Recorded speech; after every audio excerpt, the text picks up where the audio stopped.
morning, and welcome to this special joint service between the Unitarian Universalist Fellowship of Midland and the Unitarian Universalist Fellowship of Central Michigan. My name is Stacy Pattison, a member of the Mount Pleasant Fellowship, and I am the worship associate for this morning's service. If you haven't already, please type into the chat box who you are and who you have brought with you today. Unitarian Universalism is a welcoming and inclusive religion. It encourages us to keep open hearts and minds because our own experience, conscience, and reason are the final authorities in religion. It affirms the inherent worth and dignity of every person, and we are all connected to each other and the earth. If you are visiting us today, a special welcome to you, especially the folks from Mount Pleasant. We appreciate all of you spending some of your Sunday morning with us. If you have any questions, please let us know in the chat box by phone or through the Midland Fellowship's Facebook page. If you've been attending for some time and have come to feel that this is your spiritual home and you are considering becoming a member of the Midland Fellowship, please contact the Reverend Eric Severson, Office Administrator Wendy Altmeyer, or let us know of your interest in the chat box.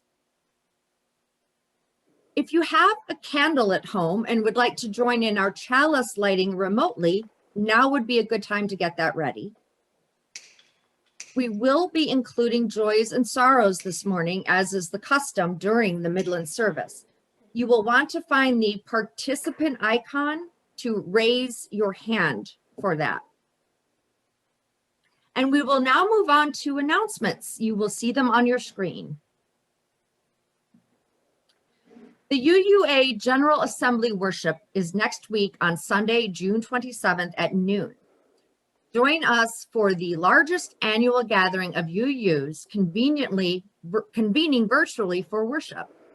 This powerful communal worship experience will stream at noon Eastern Time. Members of the public are welcome to view the service. A link is provided in the newsletter and on our Facebook Friends group.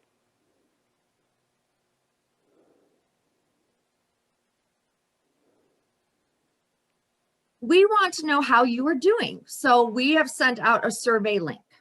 Please fill it out to let us know your needs and expectations around resuming in-person activities. Your answers will help us direct our programs and support in ways that will benefit us all. Thank you. Reverend Eric and the board also will be hosting a small group listening sessions in coming weeks. Please be on the lookout for an opportunity to sign up for one of these gatherings. Stacy, what's happening on July 4th? The following Sunday, July 4th, will be another joint service with the Mount Pleasant Fellowship, led by the Reverend Andrew Franz. Watch for links to that service in our newsletter and Facebook groups.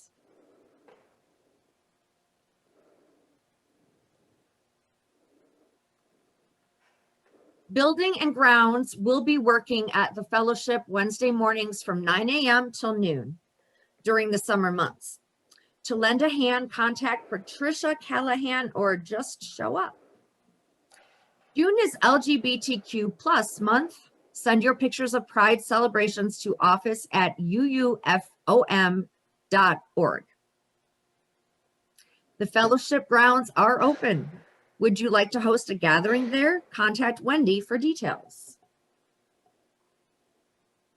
More information, including a new message from the board president, transition information, ways we connect outdoors, and more, can be found in our weekly Candle Flame newsletter or on our Facebook Friends group. Submit to the weekly Candle Flame newsletter by Wednesday at 5 p.m. During the summer months, the newsletter will be circulated on Fridays. If you need a paper copy of any form, you wish to be added to our newsletter list, or you have questions about any of these announcements, please email Wendy at office@uufom.org. After today's service, please go to uufom.org Sunday feedback and let us know what you thought.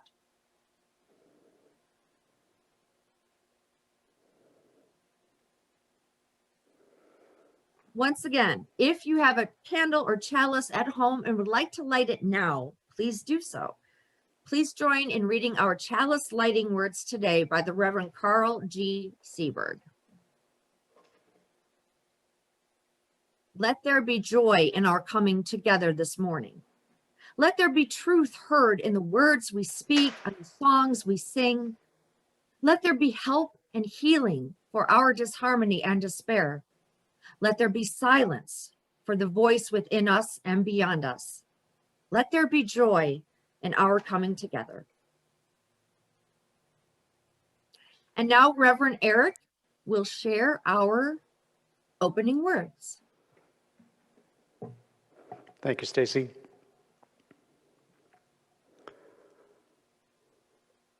Our opening words today are titled, Sing for Justice, Sway in Hope, Play with Purpose by the Reverend Gretchen Haley. Whatever beat is moving through your bones, whatever holy disturbance is rising in your chest, whatever good word you've got for the good of the whole, clap it, snap it, and bring it out. Call it out. Take the beat, add to it, change it, make it yours. Gathered here in this sweet beauty, this power, bring all that you are and let it out. Let us not waste this time. Let us make a joyful noise, a more interesting sound, a fuller call, a greater yes. Say it with me. Yes. Call out, hello, and amen, and woohoo, and yes. Sing for justice, sway in hope, play with purpose. This time is precious.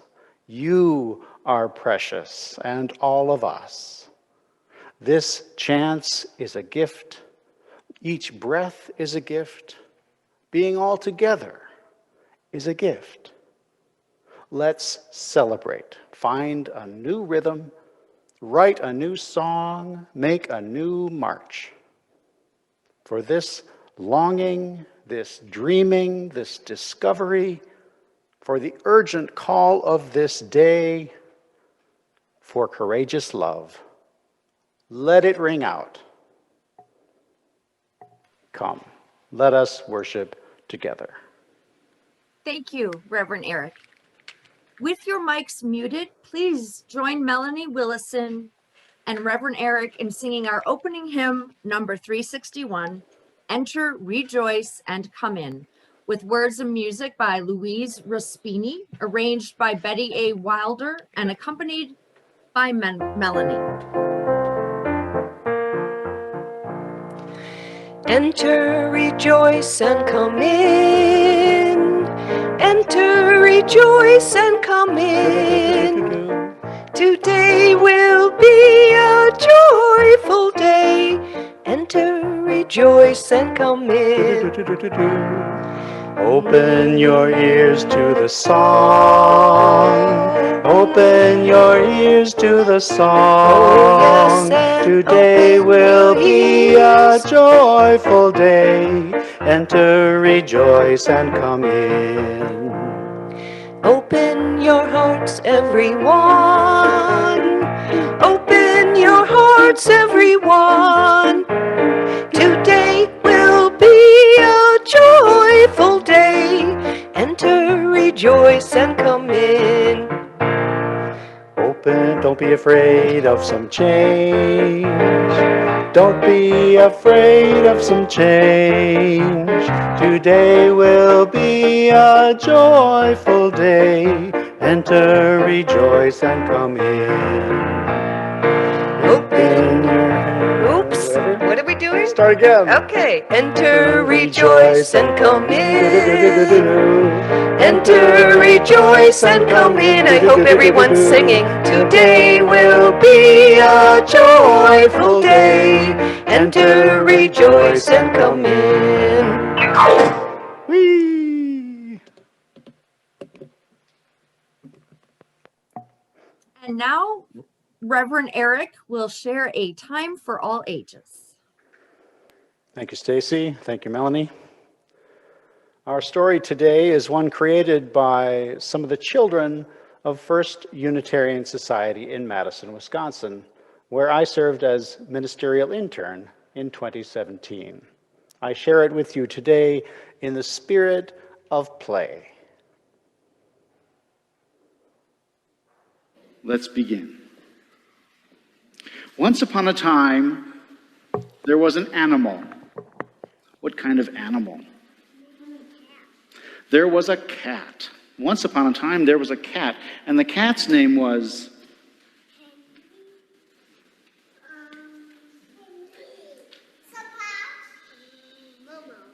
The cat's name was Momo. So once upon a time, we have a cat named Momo. And Momo lived, where did Momo live? He lived in a barrel. Momo lived in a barrel. And the cat Momo lived in a barrel with, who did Momo live with? A cow named Penny. Momo the cat lived in a barrel with a cow named Penny. Oh dear. That sounds uncomfortable. So the inside of the barrel smelled like something. So the inside of the barrel smelled like bananas. So let me see if I got this right. Momo the cat lives in a barrel that smells like bananas with a cow named Penny. Thank you.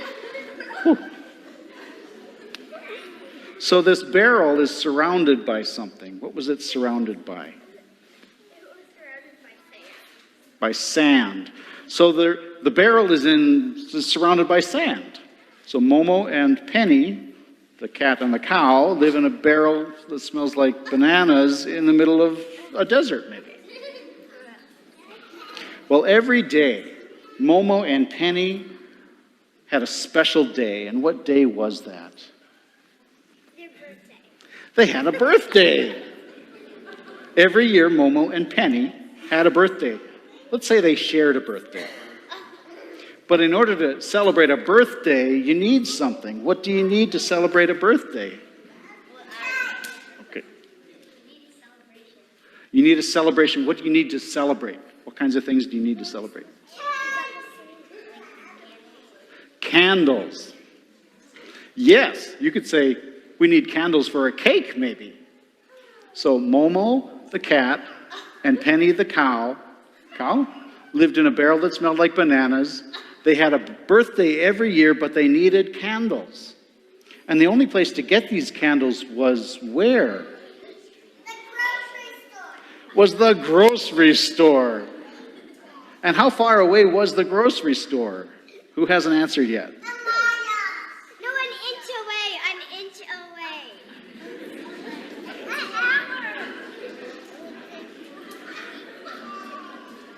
It's 200 miles away to this grocery store.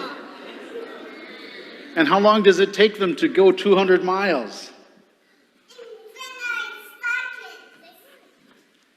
No, right here. Infinity seconds, that sounds really hard. Yes, that's right here. How long did it take to go 200 miles? It went a cat? It went a cat. No, how long in time? How much time did it take to go 200 miles? 3 seconds? Okay, there's consensus. 3 seconds to go 200 miles. So Momo the cat and Penny the cow live in a barrel that smells like bananas in the middle of a desert. They have a birthday every year, but they need candles, and they have to go to a grocery store 200 miles away in how many seconds? 3 seconds. Wow. So that's a quick story. That's a quick journey. So let's see. They go to the grocery store, and they see the candles in the grocery store, but there's something in the way. What's in the way? Red. There's bread in the way. Wouldn't you know it? There's always bread in the way. So let's see. They put their heads together, Momo and Penny, and they came up with a plan. And Penny did something. What did Penny do to get the... Penny ate the bread. What a great solution. So while Penny ate the bread, Momo went and got the candles. And finally, after a lot of hard work, in 3 seconds, 200 miles in 3 seconds, they got the candles for their birthday and they made their way home. And when they got back home, they were greeted by plants. They were greeted by plants. How beautiful to be greeted by plants in the desert. So they got home. They were greeted by plants. Momo the cat and Penny the cow and their barrel that smelled like bananas. They had the greatest birthday party ever. The end.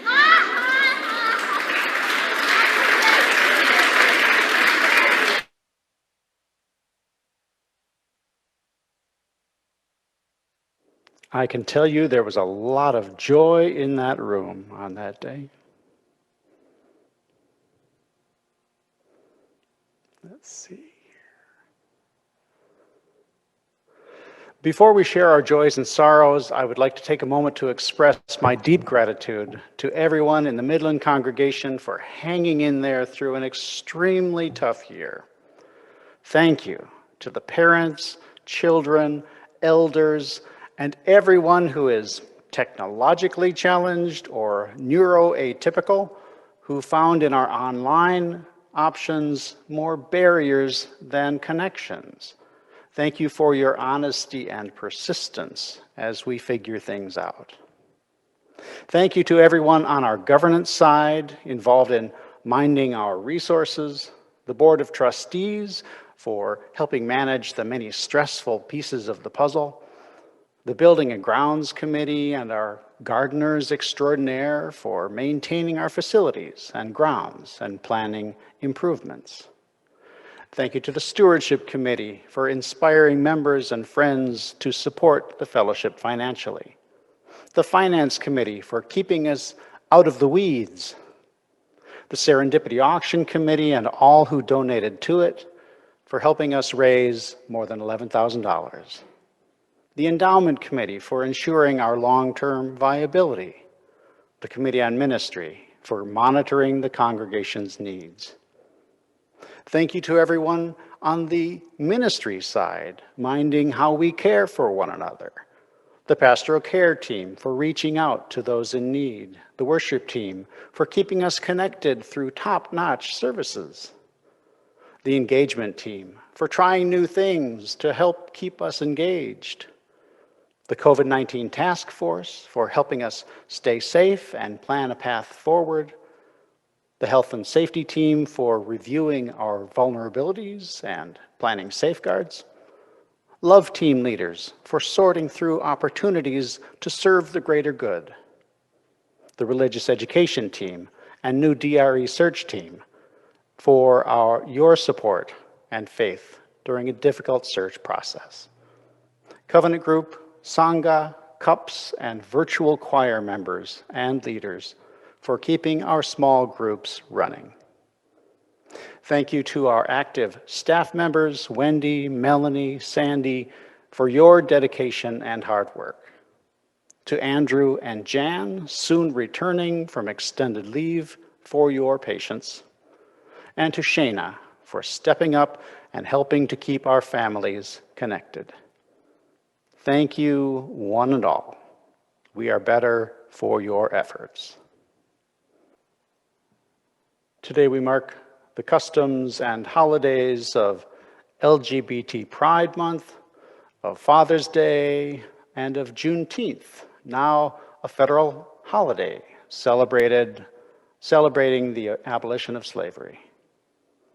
Our relationships and plans for these holidays are as varied as there are people joining us today.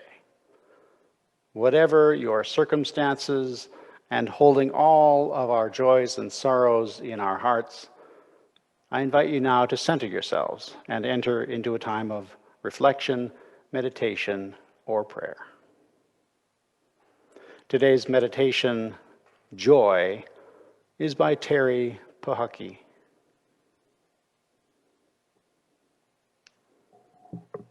I have been wondering what the morning glories know. Is it envy that compels these vines to strangle other flowers arising in their path? Or perhaps self-preservation, to climb these walls, forsaking humbler beings, winding greedy stems around the trellis in their hungry pursuit of light. Still, every morning, basking in their spiral shadows, I want to believe it is something more. This fevered yearning to open purple flowers, yield bold-throated glorias to the sun, and in the blaze of afternoon, curl petals softly into shyness. And every morning I plead with the dew-moist buds to know their secret joy, to open and close without holding, to surrender all to light, to sing, I am completely yours, over and over again. Stacy will now share our reading for today. I'm going to start with something playful, and it is a joke. So thank you, Reverend Eric. Why did the UU cross the road? To support the chicken in its search for its own path. Okay, well, our reading today is excerpts from Why It's Good for Grown-Ups to Go Play by Jennifer Wallace, a health and science reporter for the Washington Post, published May 20th, 2017. The importance of play for children is well documented. Now researchers are turning their attention to its possible benefits for adults. What they're finding is that play isn't just about goofing off. It can also be an important means of reducing stress and contributing to overall well-being. Play is easy to recognize in children and animals, like, say, an impromptu game of tag or chase. But what does it look like in adults? How we play is as unique to an individual as a fingerprint, and could mean collecting stamps, tossing a football, reading a book, or climbing Mount Everest, says psychiatrist Stuart Brown, the founder of the National Institute for Play in Carmel Valley, California. What all play has in common, Brown says, is that it offers a sense of engagement and pleasure, takes the player out of a sense of time and place, and the experience of doing it is more important than the outcome. Peter Gray, a research professor of psychology at Boston College, says, play primarily evolved to teach children all kinds of skills, and its extension into adulthood may have helped to build cooperation and sharing among hunter-gatherers beyond the level that would naturally exist in a dominance-seeking species. In other words, for our earliest ancestors, play wasn't just about adding fun to their lives. It may have been a way of keeping the peace, which was critical for survival. There's a reason that adult play exists in modern society, says Lynn Barnett, a professor of recreation, sports, and tourism at the University of Illinois at Urbana-Champaign. One theory is that we play because it's therapeutic. And there's research to back that up, she says. At work, play has been found to speed up learning, enhance productivity, and increase job satisfaction. And at home, playing together, like going to a movie or a concert, can enhance bonding and communication. Not all adults play alike, of course. In a study published in April 2017 in the journal Personality and Individual Differences, researchers examined the complexities of adult playfulness in an effort to tease out patterns of behavior. The researchers identified 4 types of playful adults: those who outwardly enjoy fooling around with friends, colleagues, relatives, and acquaintances; those who are generally lighthearted and not preoccupied by the future consequences of their behavior; those who play with thoughts and ideas; and those who are whimsical, exhibiting interest in strange and unusual things that are amused by small, everyday observations. Play is a basic human need, as essential to our well-being as sleep. So when we're low on play, our minds and bodies notice. Stuart Brown says, over time, he says, play deprivation can reveal itself in certain patterns of behavior. We might get cranky, rigid, feel stuck in a rut, or feel victimized by life. To benefit most from the rejuvenating benefits of play, he says, we need to incorporate it into our everyday lives, not just wait for that 2-week vacation every year. To identify the kind of play that would be most meaningful to you, Brown suggests thinking back to the play you enjoyed as a child and trying to connect that to your life now. For example, a person who was very active as a child may be wise to engage in recreational sports as an adult. Play has the power to deeply enrich your adult life if you pay attention to it, Brown says.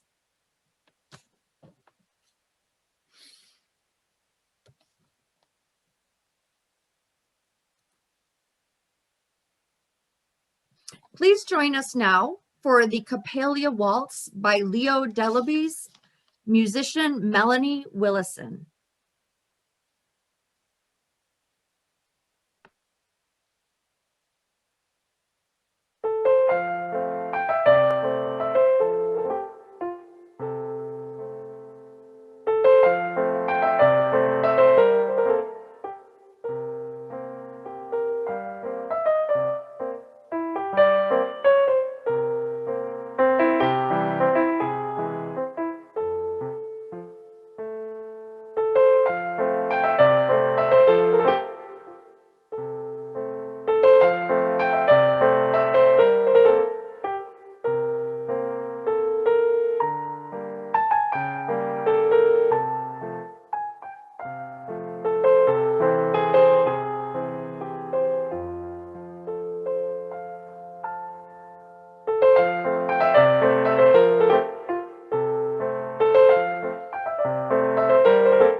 Thank you so much, Melanie. I saw those of you who were swaying to the music. Thank you for that.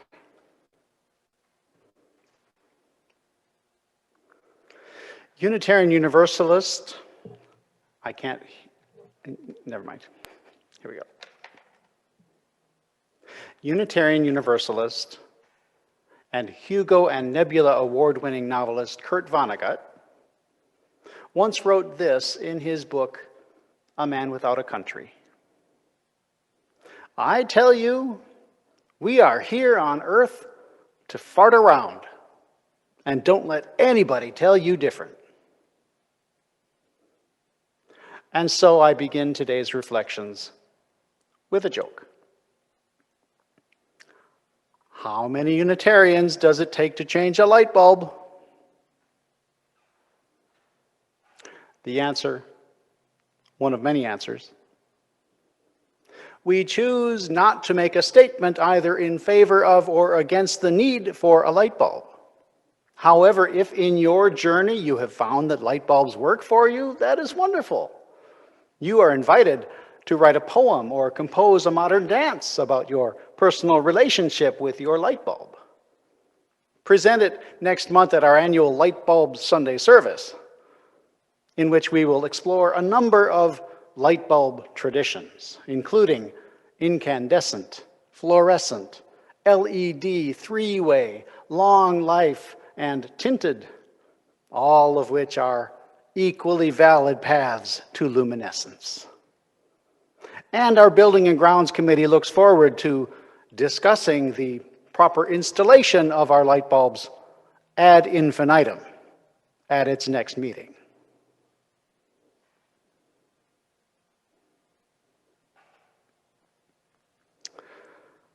Frederick and Mary Ann Bressot are a United Church of Christ and an interfaith minister, respectively. They also are longtime media consultants. They wrote these words in a blog about play as spiritual practice. Coyote, Nasruddin, St. Francis and his order of Jesters of the Lord, Zen masters, Taoist sages, Hasidic storytellers, clowns, and performance artists. Such prophets, all the spiritual traditions have them, such prophets encourage us not to take ourselves too seriously. To our sensible selves, their actions seem silly, shameless, even shocking. But they have an important role in the spiritual life. They carry the banner for the spiritual practice of play.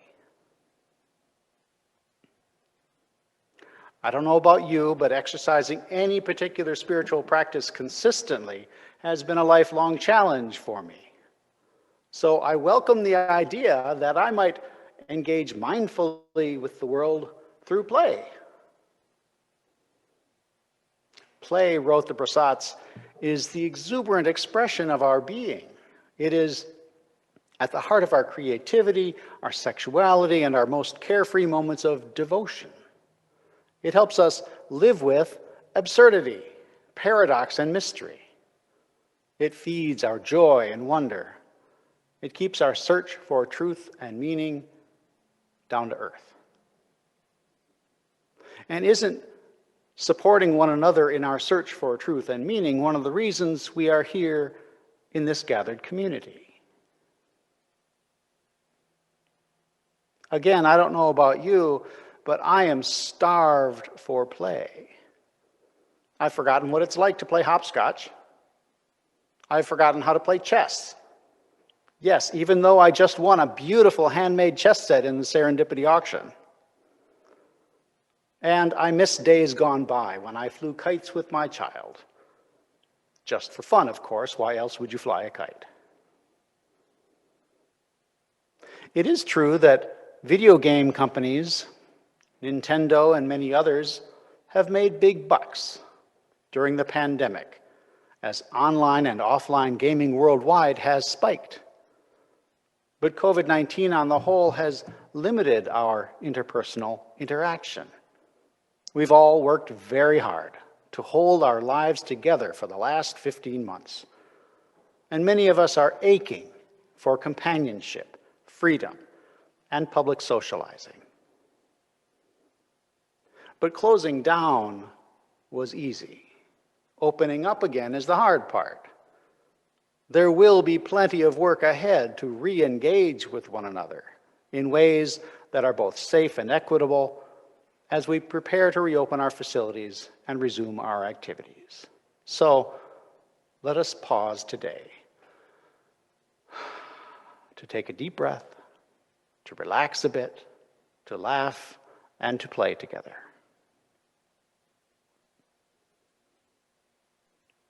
How many Unitarians does it take to change a light bulb? None. We accept the light bulb the way it is. I could find no Unitarian Universalist principle that came anywhere close to the concept of play. The closest thing I could find was the phrase renewal of the spirit in our first source of truth and meaning. About 8 years ago, religious educators within our tradition led the way in exploring the use of beauty and play as a growth strategy, both personal growth and denominational. The Liberal Religious Educators Association offered a fall conference in 2013 centered on play. In part, this was to inspire creativity and provide some renewal of the spirit to our regularly overworked and underpaid educators.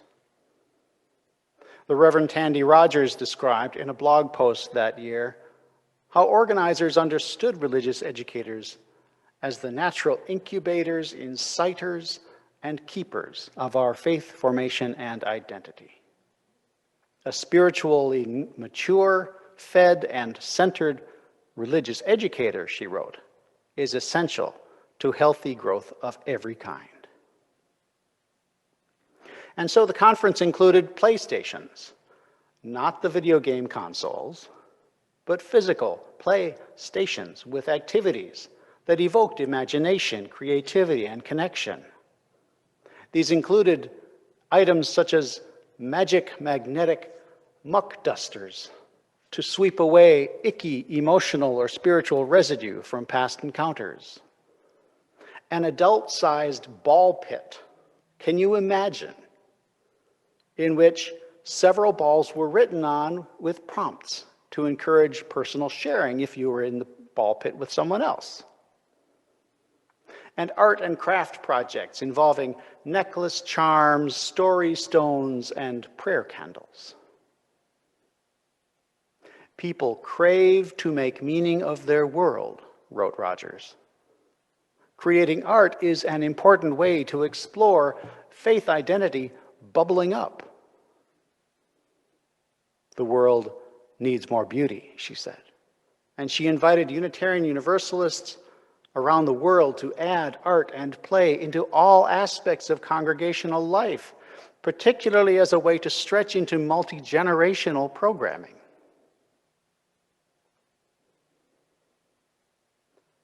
How might our fellowships, steeped as they are in rationalism, intellectualism, and free thought, how might they look and feel and operate with more art and play?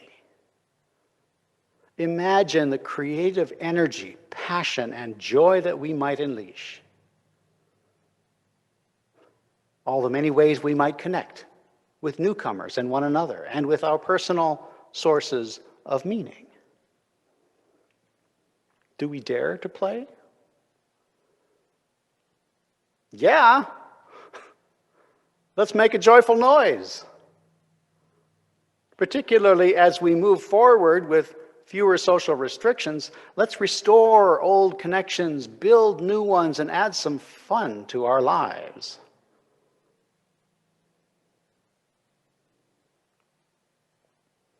A visitor to a Unitarian Universalist church sat through the sermon with growing incredulity at the heretical ideas being spouted. After the sermon, a UU asked the visitor, "So, how did you like it?" The visitor sputtered in outrage, "I can't believe half the things that minister said." And the UU said, "Oh, good, then you'll fit right in."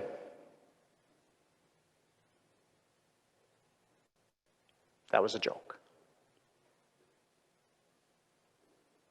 Now, I know some of us may need more coaxing than others to find play worthwhile. So we heard from reporter Jennifer Wallace in today's reading from the Washington Post about some research on the value of play. It's not just about goofing off, she wrote. Play can reduce stress and help our overall well-being. She quoted various researchers, including psychiatrist Stuart Brown, who described how the many ways we adults play can be as unique as fingerprints, collecting stamps, tossing a football, reading a book, or climbing Mount Everest. But researchers identified 4 types of playful adults. Those who outwardly enjoy fooling around with friends, those who are generally lighthearted and don't much care about consequences, those who play with thoughts and ideas, and those who are whimsical, enjoying strange and unusual things in everyday life. Several people come to mind. Which of those ways of play might be yours? In whatever ways we partake in it, Brown said, play offers a sense of engagement and pleasure, takes us out of a sense of time and place. The point of playing, he suggested, is that the experience of doing it is more important than the outcome. I've heard this described in other contexts as focusing on process over product. The fact that we have a conversation can be more important than what comes out of it. Lynn Barnett, a second researcher, related a theory that we play because it's therapeutic. At work, she said, play has been found to speed up learning, enhance productivity, increase job satisfaction, and at home can enhance bonding and communication. And Wallace quoted researcher Peter Gray, who asserted that the importance of play goes way back, that our ancestors extended childhood playfulness into adult, not just to add fun to their lives, it may have been a way of keeping the peace and ensuring our survival. If a fellow Neanderthal lays claim to your woolly mammoth, maybe the best thing for your survival is to make a joke out of it. Insert woolly mammoth joke here. Oh, that was for me. Play is a basic human need, as essential to our well-being as sleep. So when we're low on play, our minds and bodies notice, Stuart Brown says. Over time, play deprivation can reveal itself in us being cranky, rigid, feeling stuck in a rut or victimized by life. And just as doctors tell us repeatedly, helpfully, and annoyingly about the benefits of regular exercise, Brown says that to benefit most from the rejuvenating benefits of play, we need to incorporate it into our everyday lives. Not just wait for that 2-week vacation every year. Play has the power to deepen, to deeply enrich your adult life, he says, if you pay attention to it.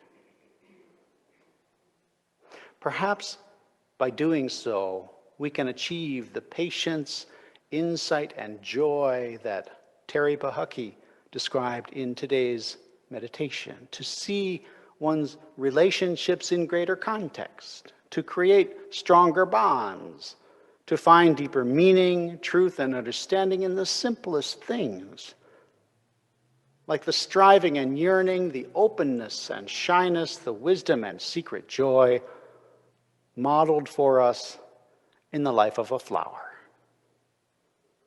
To open and close without holding, to surrender all to light, to sing, I am completely yours, over and over again. At the very least, we can have fun and lower stress while building stories and lives together. How many more characters like Momo the cat and Penny the cow in a barrel that smells like bananas might we discover? What would it be like to treat play as a spiritual practice? To understand that by engaging in play, we may encounter inspiration, aspects of our identities, or sources of strength we never knew we had. Perhaps even great new sources of meaning.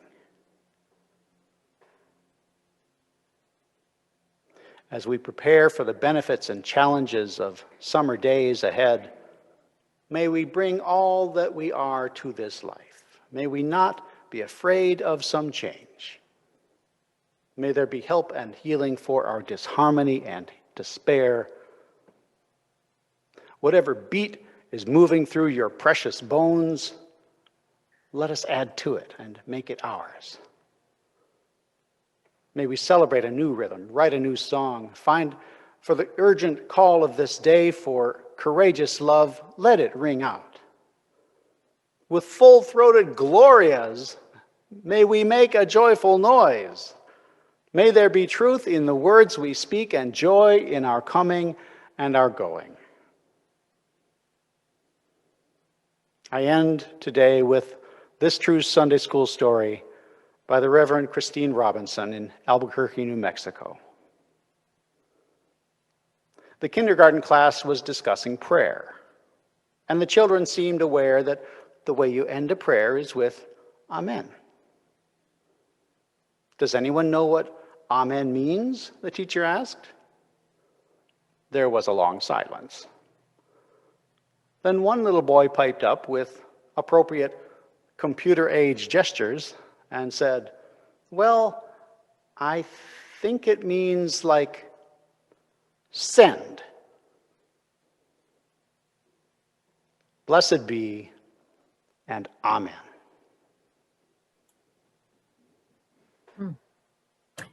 Thank you, Reverend Eric. We affirm the work of both of our fellowships and their missions with our time, talent, and treasure.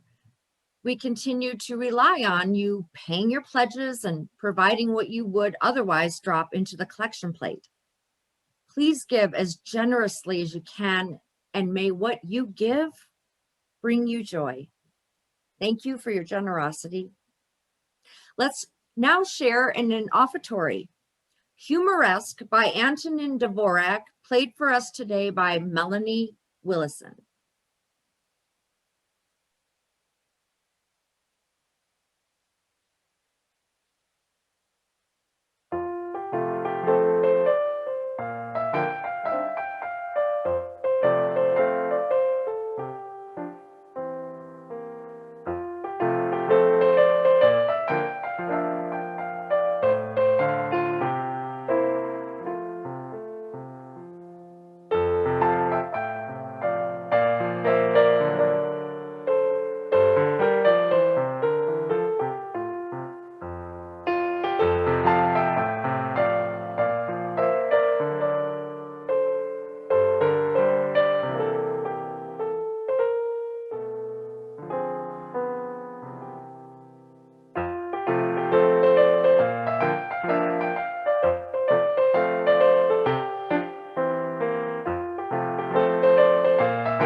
Thank you, Melanie. That was beautiful.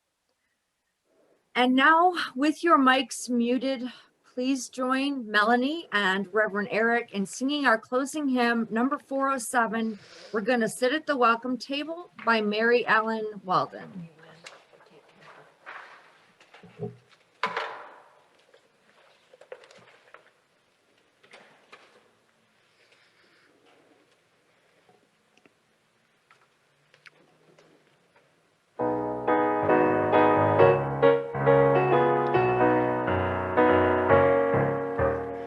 We're gonna sit at the welcome table. We're gonna sit at the welcome table one of these days, hallelujah. We're gonna sit at the welcome table. Gonna sit at the welcome table one of these days.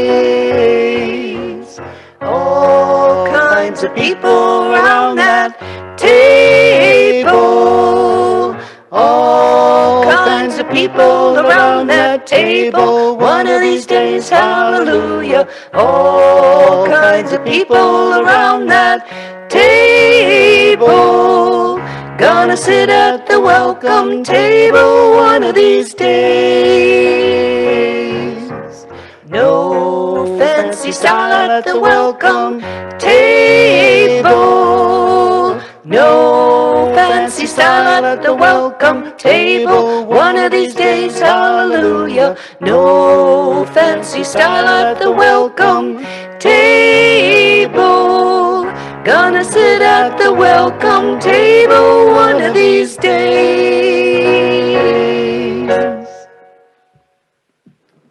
Thank you, Melanie.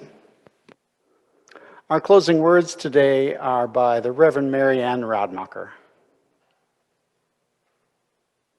Every once in a while, make no plans. Have the nerve to walk out the door and let possibilities introduce themselves.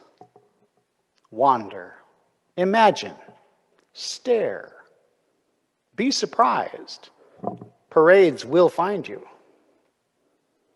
Travel in your armchair with a book, on a boat, in a car, in your thoughts, on a bike or any vehicle that will take you from the walls of your own knowing to someplace else. Other gestures, smells, words, tastes, views. Look upon the world through windows other than your own. Learn to be good company for yourself. A bit of joy passes by because there was no one to go with.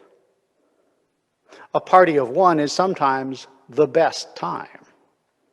Dance by yourself, anywhere there is room in your house. There's something invigorating, even a bit magic, to music, to movement, and a touch of laughter. Go ahead, dance. Enjoy participating in the unexpected. A little turn of whimsy is a gift. A quick, cool rain shower on a hot, dusty day. Enjoy flowers for no reason. Visit an old friend. Greet a stranger. Tell a sweet little joke in line at the grocery store. What did the snail say as he climbed on the back of a turtle? Whee! Play can happen anywhere. You are the toy.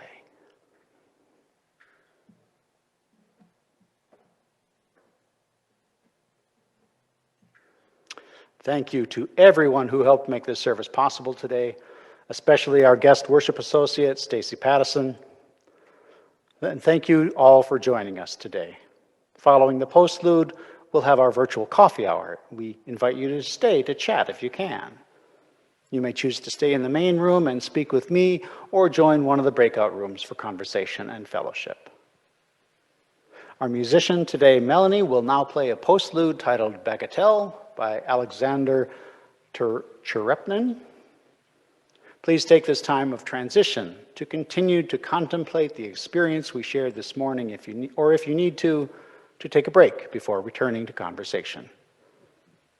Whatever you may encounter in the coming week or over the summer, please know that the love of this shared community goes with you. Until we are together again, many blessings. Thank you, Eric.